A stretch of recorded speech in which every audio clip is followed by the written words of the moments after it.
Welcome back to Management 3064, Cornerstones of Entrepreneurship. I'm Ron Poff, and I'm glad you're with me today.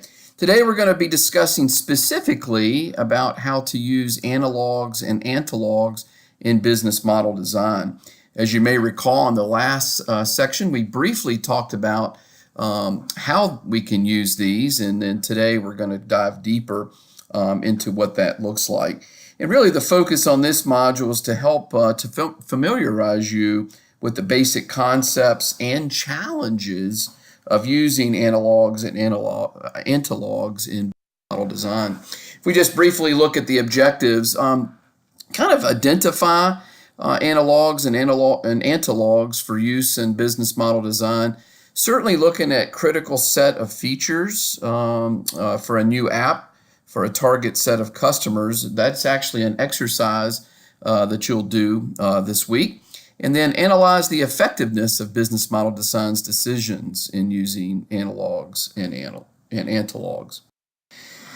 If you recall from our last session, just kind of a reflect and recap here, remember that one of the critical ideas of entrepreneurship and really from a new venture perspective is that most get it wrong at the beginning. What it looks like on day one is certainly not what's at the finish line, right? Or quite frankly, I always argue at a milestone. So this is a journey, for new ventures, and it really does take a lot of time and effort to kind of get there. And as we recall in our last session, 58 new product ideas to get to the one right product, right? So it really is a chance for us to kind of understand, step back, and know that persistence is a very, very important attribute as we go through developing products, developing companies, and really looking at it. One of the critical parts of this is the fact that customers are never fully satisfied, right? Nor is it always clear what they want. And as I mentioned before, think about your own journey and about how things change perhaps in your customer experience life. Our expectations change.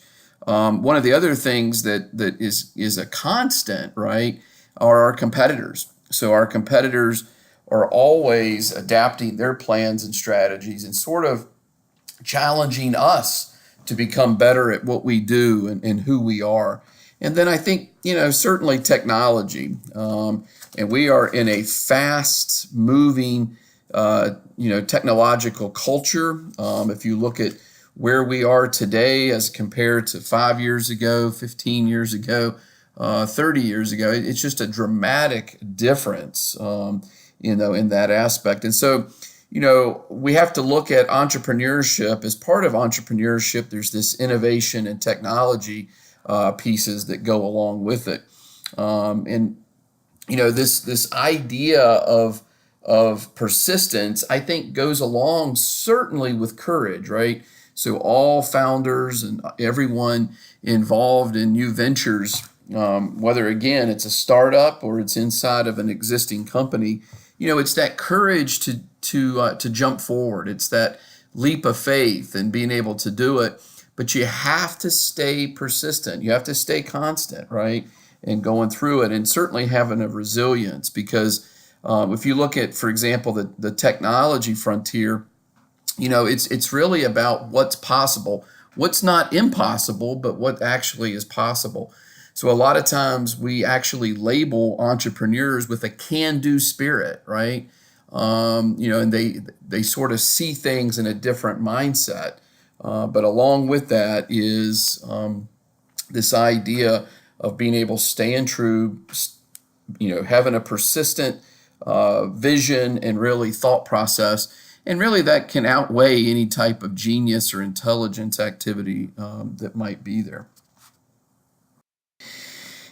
In the last section, we sort of talked about this basketball analogy and the fact that, getting to plan B is really not a random process. I mean, it's not just sticking something up against the wall, but truly having a scientific approach and being able to learn and pivot and do things differently. I mean, if we were in the classroom right now, I'd have a basketball in my hands.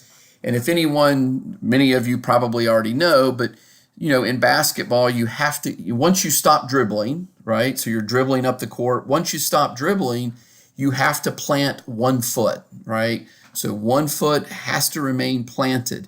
And then the other foot, right? The other leg and foot can move all the way around. And so, I think one of the great visual observations that you can make is, stand up, plant 1 foot, and then start turning around, just like you see here in the diagram. And you can do a complete 360. Again, as long as that 1 foot's planted, you don't get called for a violation, like a travel violation, right? Same thing happens in entrepreneurship and the journey of building a business model. We have to stay planted in what we're doing, where we're going, in the sense of this is our idea, and we're trying to solve a certain problem, right? In that aspect. So we have to keep something of a foundation there. But at the end of the day, if we're listening to what's going on around us, whether it's with outside resources, if we're listening to customers, if our observations of the industry and the competition, and really what we're trying to do, if we're truly listening and learning from that, then we can pivot, And the other great analogy I like about this is as you turn 360 degrees, again, remaining with a foundation, right? The foundations of courage and nothing's impossible and a can-do spirit and a mindset of change and utilizing innovation and technology, right? That's our foundation. But look at the landscape that we can see, right? And again, stand up, and do this, and just think about what you're still able to see, even though 1 foot is planted, right? With that, so I always enjoy that analogy. Still use it today in a lot of ways. The other part is as we're working on what we're trying to solve and what we're trying to learn from. It's how do we find that quote unquote right business model, right? And what does right look like in so many ways? And and again, this is a term that we really hear a lot within entrepreneurship. I don't care whether you're in your first class or your fourth class, or whether you've started one business or you've started 10 businesses as a serial entrepreneur. Iteration is an important aspect of entrepreneurship. Iteration is an important aspect of product development and business development and in all ways. And so the great part about an iterative process is really focusing on learning, right? So we want to understand as we change something. So if we go from revision 1 to revision 2 to revision 5, what were the learnings that we experienced, right, from point A to point B to point C? And it amazes me, I like to use the words reflect and recap. And part of the iterative process is reflecting on what just transpired, reflecting on what we just learned, reflecting on what would we do differently. So reflection's an important part, quite frankly, in our daily lives. It doesn't have to be about entrepreneurship. It can be just about life in general. And whether that reflection takes place at night before you go to bed, or it takes place in the morning, kind of reflecting on the previous day, all of those points of reflection is an iterative process of being able to learn from that and then creating, right, what's next. What did we learn and what are we going to do about that learning? I always think about data, and as we reflect, and iteration's part of data, what do we use that data for, and how do we use that data then to learn? The other part of that then is the next step of execution. So, we're reflecting, we're learning, we have this iterative mindset, and then we're going to execute. And then, as we talked about in the last session, 4 ingredients of the iterative process, right? Analogs, antilogs, leaps of faith, and dashboards. Specifically in this particular session, we're gonna talk about analogs and analogs. So as we discussed, analogs are positive examples of business models, and these are we'll be able to use these examples in our own business process to construct great business models. Conversely, anti-logs are examples, negative examples of business models. And these are things, obviously, we want to try to avoid, right? We want to try to learn what not to do, right? Both obviously can give us great ideas, sources of inspiration. In fact, when we're in group activities, we can hear other perspectives, right, of both analogs and antilogs. We can kind of understand each other's perspective. But it's very important to note and understand, and I can't overemphasize this. So again, it's very important to realize the use of both of these, does not guarantee our success in designing effective business models. Okay, these are only, again, sources of inspiration, sources of information, different perspectives. But we all live in a different situation, right? So situational leadership and situational understanding is much different. But again, these are very effective examples for us to uncover. And quite frankly, these, as we're really trying to design the effective business models, these don't serve as silver bullets, right? As an entrepreneur myself, I'm always looking for that silver bullet. What's it going to take? I just need one thing to get me over this particular challenge, and that just doesn't exist. But with analogs and antilogs, this does help us, right, in understanding both positive and negative outcomes that we can use in that way. So specifically getting into the use of analogs for specific design of business models, it's kind of interesting, and I love this particular slide. Actually, Dr. David Townsend has created the slide decks and most of the slide decks that we use in this particular course, and I really enjoy this one from a learning exercise. It's a simple model, but it works for me. That always sounds true, right? It's kind of interesting if you look at poetry, prose, plays, anything that's written. All great stories share common plot lines, right? In fact, there's really only 36 different plots, and I thought that's very, very interesting. If you think about all the different stories that have been created over the years, within the arts part of our culture, and thinking that there's only 36 different ones. And so if you start to think about that, that means there's been a lot of borrowing, right, in the arts community and in the literature community. Successful features. What did people like about certain stories, that were successful stories? And then what did they not like about ones that certainly failed? And, so there's a pattern here, certainly running different ideas and looking at things. And, these can be sources of inspiration, whether you're an author or an entrepreneur, right?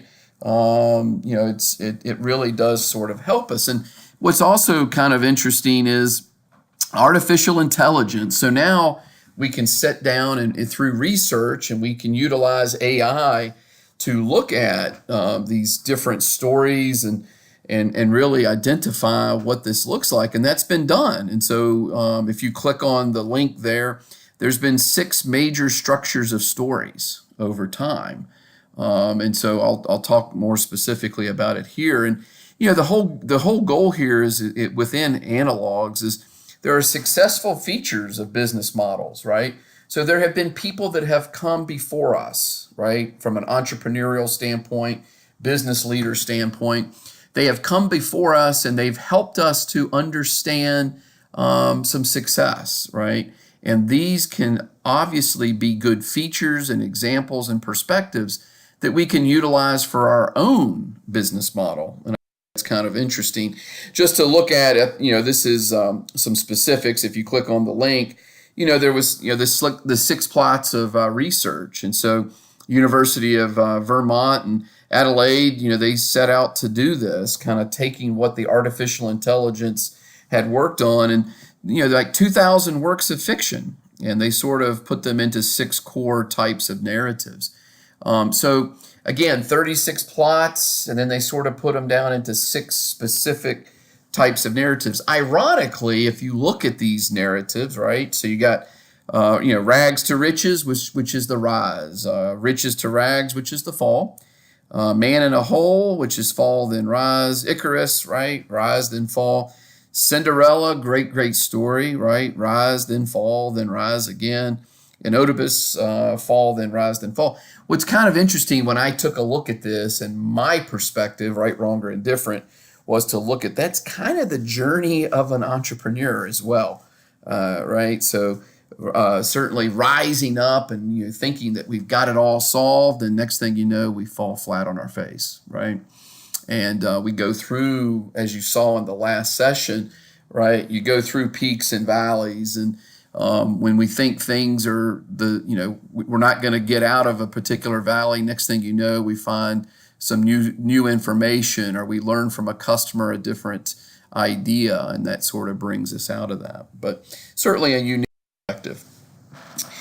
So, from a practical sense, kind of getting out of the arts and literature area there, if we look at our friends at Apple and how they used analog to design the iPod, right? So they were obviously using this Sony Walkman, right, which was a product that was on the market. I remember as a kid in the late 80s and 90s, and really, quite frankly, up into the mid to late 90s, this was a very popular product, right? Now I look at it and say, wow, it was such it looks so archaic compared to what we have today. But at the time, this was a significant advancement in technology. You could put a cassette in there and play music, and it was mobile, right? Not quite as mobile as we think of today, but it certainly carried it on your hip, and it went everywhere. Whether I was, out running my morning run, or I was on an airplane, or, this served as a great listening device, for my music. And so what did Apple do? And Apple looked at what Sony had accomplished, right, through analog data, the success that they had gained, and they utilized that for their business model from a design perspective. And from a product development, they then looked at the iPod and really taken mobility to a different way, and using technology and being able to store rather than on a cassette, right? They use digital media to be able to create a customer experience, and really, at the end of the day, revolutionized the customer experience when it comes to music. Further to that, if you see on the left-hand side there, and this is a fairly older product, but it was a product that Apple was working on at the time. This was right around the time that Steve Jobs came back to Apple. And, on the left-hand side here, that was known as the Apple Newton. And basically that was the early version of a tablet, right? And you can tell here it's kind of bulky and laid out, but at the end of the day, this was something that was being worked on by the research and development team at Apple, and they had come pretty far. But at the end of the day, when Steve Jobs returned, I don't think it was out of spite or anger. I think truly it was, he looked at that and just said, some interesting technology, but just not happy with the overall industrial design. It's bulky, it's big, not sure the use of it, and that sort of thing. So rather than scrap it and completely throw it away, what did they do? Well, they actually looked, at some of the positives of this. So the analog, the ANALOG, the analog of this was the first, starting to build out the tablet. And quite honestly, they had kind of found that the iOS platform, the technology platform, which was embedded in the Newton on the left, served as a very good digital platform to to be able to save data, incredibly amount to be able to change it. They could make revisions to it with flexibility and agility, and then they could deploy that through a mobile situation. Now, I'm using terms now that back when the development of the iOS technology in the mid to late 2000s, was very new to everyone. Now, 14, 15 years later, this is part of our common day language. And so obviously to the right then became the iPhone. So this situation here of design and using an analog from a success standpoint really kind of drove us to what we know today as the iPhone. Now the antilog part of this was, certainly the failures. There was some learning lessons of the Newton. And again, bulky, big. Can you imagine trying to put that in your back pocket or in your front pocket versus what we have today with the iPhone? So some very, very interesting concepts and sources of inspiration that come along through analogs and antilogs. The other part of of really building our business model is design iteration, right? So analogs and antilogs will only get you so far. Okay, at the end of the day, looking at what others have done before us and sort of studying that, learning from that, that will get us to a certain point. I always, again, think about running a race, right? And to think about it as a marathon, 26.2 miles. I had the opportunity back in January of 2002 to run a marathon. And, I always think of all the training that I had to do to prepare for that. I started in April of 2001 preparing for the marathon, running here and there. And I always think of those as sort of learnings, right? Getting my body prepared and building, the analogy here of building that business model. But the whole point of it too is from a milestone perspective. So as we get to mile 1 or mile 3 or mile 6, again, it's a journey, right? We're not racing like a 5K or a 50-yard dash. And so all of this is learning and from a design iteration to utilize in our business models. One of the other important parts of business models is obviously understanding our unique value proposition, right? So what are we bringing to the customer? And as a sales and marketing professional, for me, this is an important part. We have to be able to bring our customers value. At the end of the day, that's the only reason why we're going to get their attention. If we're not bringing in something that they need, what relevance do we have in their lives, right? So again, one of the easy things for me to think about your best brand, your best product, or one of your best customer experiences. What made that particular product or service stand out to you, right? What was their unique value proposition? And the other part of this is, this is one of the important learning elements of this particular module, is that our best business models, the goal here is when we create our best business model, again, it's iterative, right? So the word best is in quotes because that changes. So, but at the end of the day, the best business models here help to solve frictions in the customer experience. Keep in mind that customers today, okay, every customer of a product or a service has friction. And what do we mean by friction? Things that just aren't helping them, right? Things that they're still having problems with. So, a lot of times we illustrate entrepreneurship in the way to look at new businesses are gaps, trends, and problems, right? What are the gaps in the marketplace? What are the trends, technology, innovation, fad, whatever the trend is? right? That could be another source of opportunities for an entrepreneur. So gaps, trends, and then problems. So what are problems in the marketplace today? And what are customers, right? What are they experiencing? And how can we help them solve problems?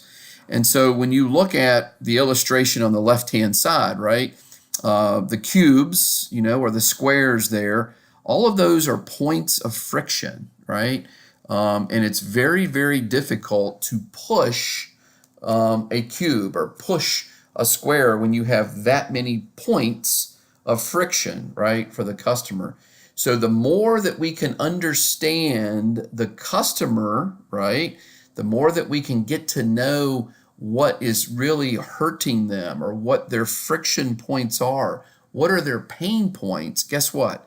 Once we learn more about that, the more intelligence that we have about that, we then can start to smooth out, right? We can start to smooth out those friction points. And so then you see there on the left-hand side, more of a circular, right, push. And we're obviously will be much further ahead than we are with that. So the whole point here is adapting and tweaking our value propositions.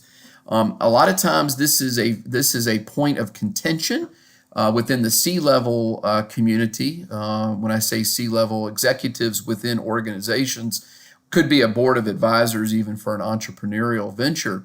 But a lot of times they'll say, get it right the first time, do it once, do it right, and then go. And we have to kind of remind ourselves. And I serve on the executive team of Marble, and sometimes I have to step back and think, wait a minute here.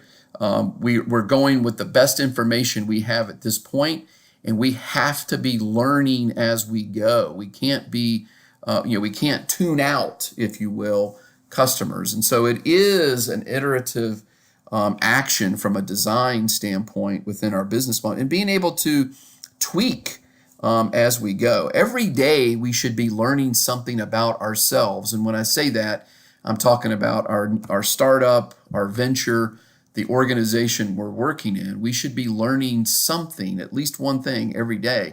And with that something, right, then helps us to tweak our value proposition. One of the other important elements, I've just talked about getting to know our customers, getting to know who they are and what they feel.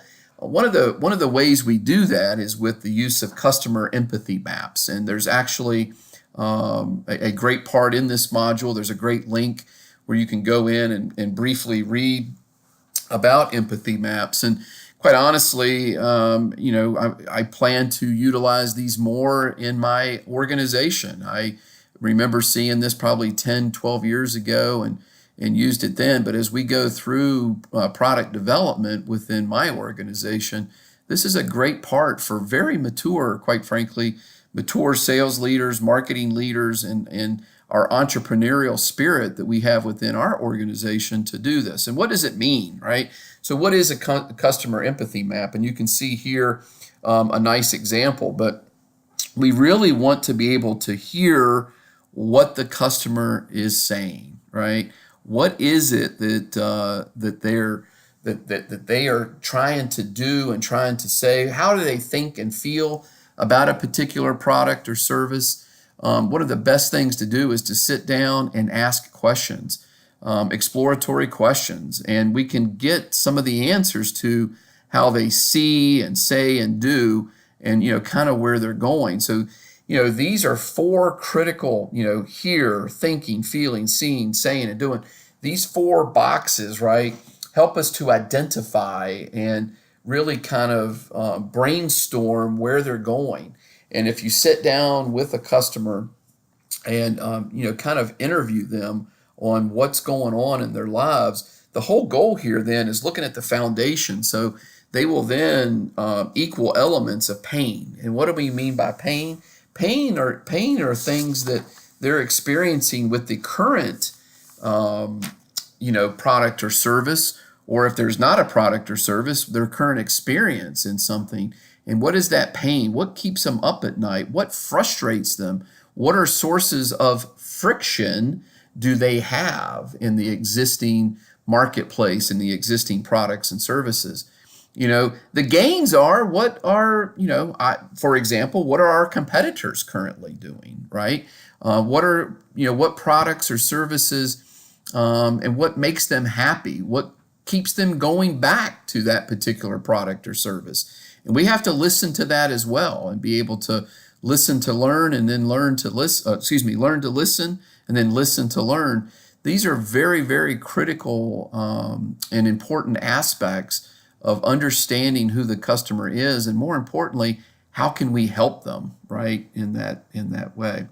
So with that, I'm going to close down Module 2. I hope all of this has helped you with gaining more insights into the business model and the building of business models. Look forward to speaking further in Module 3. If you have any questions up to this point, feel free to reach out to me, ronpoff@vt.edu. And with that, take care. We'll talk to you soon.